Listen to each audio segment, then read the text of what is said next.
God. What's up, everybody? Did Led Zeppelin play here? Well, let me explain why I made a video called Did Led Zeppelin Play Here?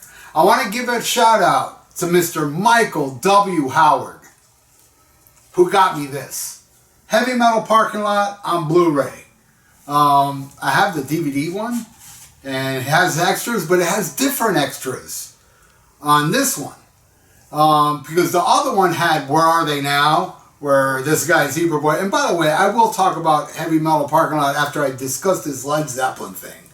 But Zebra Boy, and yes, I'm probably going to get a little guff about this, but you know how Zebra Boy dressed, you know, like, back then, I'm talking about, man, I'm so old, the word poser wasn't used yet, at least not in South Florida. That anytime we would see people dressed like that at shows, we'd call them Joe Rockstars. And in the extras of the DVD, they tracked down Zebra Boy, and he said, I don't listen to metal no more. I just listen to country music. And yeah, whatever. Call me elitist, call me whatever. But I am metal. I'm just. And I've noticed. And by the way, I listen to a different type of music, but all that music takes a backseat to metal. But I just want to say this. Everybody I knew back then that would dress up like that and get all posered out, all of them, every single one of them, gave up on metal. Now, there are exceptions of, they still gave up on metal, but I only see them at arena shows. I mean, the funniest thing to me, and I will get into Led Zeppelin in a second, the funny thing to me, there is one certain person, and I love him. He's a friend, an old school friend, and this and that. But there are some times he tries to like educate me. Like, you know, like he got upset once when I talked about Rock and Roll Hall of Fame. And I'm like, dude, you don't, what do you know about music? I never see you at a club show. I never see you at local gigs, this and that. And there's nothing wrong with that. Don't get me wrong. There's people that, you know, just let go of the past, but they'll just go to arena shows. And I'm even talking about all you people that gave up on metal, you know? My point is, don't educate me on anything. That's the only thing I gotta say. Really, you're not really a music fan like me. So to lecture me on music, you don't even know who Primal Fear is, and you're gonna lecture me on music? Come on, give me a break. All right, now I'll get into the Led Zeppelin thing. This brings 2 discs. Now, I haven't finished watching this, but by the way, on the first disc after Heavy Metal Parking Lot, there's a real hilarious Neil Diamond Parking Lot, which was on the DVD, and a Harry Potter Parking Lot, which was a book signing from the chick that did Harry Potter. But disc 2, and I haven't watched all of this, none of it, except for, you know, when I saw the menu, I saw one that said, how did they label it here? Led Zeppelin played here. But there's, and it's 80 minutes long. And there's another one that's Ernest Borgnine on a bus. And I went to watch that, but it was 90 minutes long. I said, you know what? I'll watch that later because I love Zeppelin, man. Let me check out what this Led Zeppelin thing is. And it was so interesting, man. All right, here's the story of, did Led Zeppelin play here? And I wrote down the venue. It was become a big mystery. Not even Richard Cole, their road manager, thought they played there. But there were several people that claimed that they saw Led Zeppelin play there. And the guy that, the promoter of it, said he was shaken down from Peter Grant, you know, for gas money. And it just went on and on how they're trying to figure out if Led Zeppelin played here. Now, there are instances, and sounds like, just like when I saw Death Angel in 1988. When I saw Death Angel in 1988, and I still have the ticket, it says Death Angel and Rigor Mortis. But what happened with Rigor Mortis was their van broke down or something like that, and they couldn't make the gig. Now, Death, the historic popular band Death from Tampa, the death metal band, not the other band, which is an awesome band, by the way. Do I have it right here? And it's like a bunch of black dudes from the 70s. that I'll get into Led Zeppelin in a second. I gotta just show you all this for a second. Should be around here somewhere. Here it is. Not to be mistaken with this band. That's really cool, man. These three black dudes. And it was kind of like, 1975, this stuff. And it's some of it's kind of punky, and this is pre-Ramones. I mean, Ramones' first album. So, Death played instead of Rigor Mortis. And my friend, Morbid Mario, which is the biggest, death metal fan I know, was at that show. And he was like, no, Death didn't play it. But he remembers seeing Death at the Cameo. Rick Ross, who was in Death on that, he didn't even remember playing that show. I swear, he's like, we played the Cameo? I don't remember that.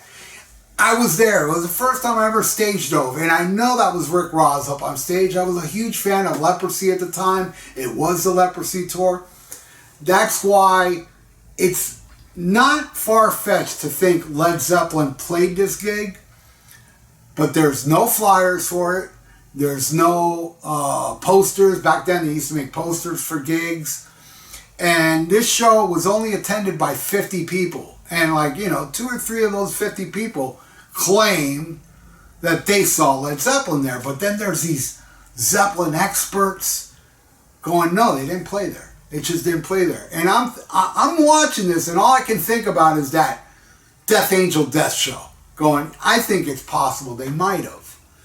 And it just went on and on for 80 minutes, but it to me, it kept me interested. And it's funny how that's on here, and it's just a tidbit. And another thing that's very interesting about this is that you hear Led Zeppelin music. You hear Good Times, Bad Times, and stuff like that. Now the venue, and by the way, that show took place 2 weeks after the first Zeppelin album came out, so nobody really knew Led Zeppelin yet.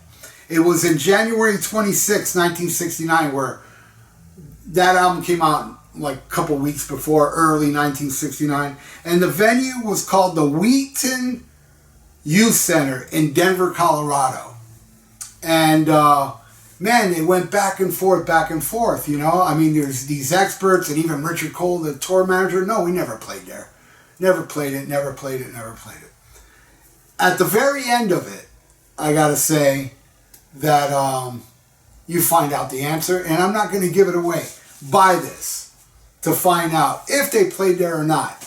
And again, what I was talking about, Led Zeppelin music was played. Led Zeppelin, and I found this out on that School of Rock movie. I listened to the commentary, and they were talking about how Led Zeppelin, it was super hard for them to give their music out for movies and stuff, and they were shocked that Led Zeppelin gave them the okay to use Immigrant Song. And on this one, you hear, well, also on the Judas Priest thing, you hear you get, what did they play? I think it was Living After Midnight, stuff like that. I know there's no way Led Zeppelin gave them the rights to play all these little tidbits. And also, there's also a scene of Jimmy Page, that it was the guy that made this went to the Kennedy's Honor Center where Led Zeppelin was going to be inducted, Obama and all these people there, Hart and Jack Black. And, the red carpet interview, the guy asked Jimmy, did you play there? And Jimmy's like, man, I don't know. I don't remember. So it's like nobody knew this, And it's just so interesting and so much fun to watch, I really loved it. I was like, man, this is cool. It's just a cool little documentary of this little town. Where other bands played there, Rod Stewart and Small Faces, and there were other bands. They had a lot of posters and stuff like that. Of all the bands that went through there. I think Frank Zappa was one of them, but. All right, that was it. That's all I got to talk about. Check it out and find out if they played there or not, because at the end, you find out. And it kind of sounds like I'm saying, yeah, they did play there. Watch it. Okay? I'm not giving it away. Now, as far as the heavy metal parking lot, you know, a lot of you did see it. And by the way, two of these guys, can't remember. It was the one guy that was, you know, doing the air guitar, living after midnight. And then there was another guy. Both of them were at a rockin' pot, and I met them. Nice guys, and they both, since then, have passed away, which is, you know, sad. But what's cool about this was the extras on this are awesome. I mean, one extra having to do with Priest was this mega Priest fan. In his basement, he had all this Priest stuff, but he also had other cool stuff like Merciful Fate and Thin Lizzy. He had the Kiss pinball machine. He had all this cool memorabilia in there. And he pulled out everything single Judas Priest album, including bootlegs, and he talked about each one. And then he pulled out all these books, you know, where he had clippings and pictures, and it was awesome. It was kind of like watching my shit while I fucking hold up albums, you know? I love seeing stuff like that. That's why I do stuff like that, because I know a lot of you love it too. So, yeah, Michael W. Howard. And what else? I watched all of Disc 1. Yeah, the Neil Diamond parking lot. It's the total opposite of the heavy metal parking lot, which, by the way, heavy metal parking lot, that was the Hollywood Sportatorium. That's how the Hollywood Sportatorium was, the venue I went to, which I'm going to start making videos about the Hollywood Sportatorium because I recently bought a book about the Sportatorium. And I'm going to talk about my crazy stories from the Sportatorium. You know, the drug taking, actually having sex during a show inside the venue. I got all these crazy stories to say. But when you go to that, when you watch Heavy Metal Parking Lot, that is exactly how it was back then. It was just like that, you know? Same type of people, same crowd. And it also showed where the guy was talking with the whole memorabilia, that one of the extras, he was like, when he held up Turbo, he's like, oh man, I don't like this album. But the thing is that, you know, I still went to go see them. And that, I mean, the guy mirrored me. I was like, man, that was just like me. And he was like, you know, a lot of Priest fans still went to the Turbo tour because it's Priest. You know, we want to support Priest, even if they did an album. And I know a lot of you are out there like that, when you really love a band and they release a crappy album, but you still go see it because you love that band so much. And, but yeah, the Neil Diamond parking lot was hilarious. It was really funny. It was all these older, mostly older women, and talking about how much they love Neil Diamond. And also the Harry Potter parking lot was mostly little kids, and it was really cute. These little kids, you know, getting autographs from this chick, but, you know, they're all waiting outside, and it's just a really, really fun watch. And I'm going to go watch Ernest Borgnine on a bus. Then there's Girls on Film. Another extra is called Creating Lancaster Link. I think it says Lancelot Link. Innocence of the Demon. I don't know what none of this is about. Blue Driver, King of Porn. Now, King of Porn, I know, is about a guy that collects porn. You know? And there's two segments. I have the hiccups now, excuse me. King of Porn Part 2. And then the last one is The Real Pinball Wizard. That's interesting. I'd like to see that. Scenes from the Lost Drive-In. Led Zeppelin Treasure Test. See, I didn't see this. Led Zeppelin Treasure Test. Punk and Tomatoes. You can't take pictures in here. You can't take pictures in here.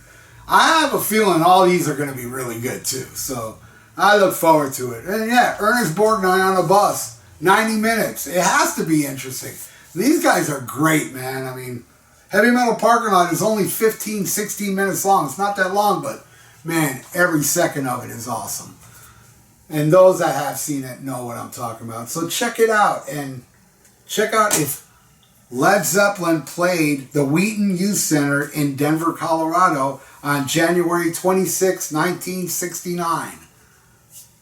That's it, my friends. I just wanted to talk about this. And again, another thank you to Michael W. Howard, or I like to call him Michael J. Fox. So, listen to Black Sabbath and stay frosty. And if you like donating, I got a PayPal in the description below. And please subscribe to my channel if you have not. And give this video a like. I would appreciate it.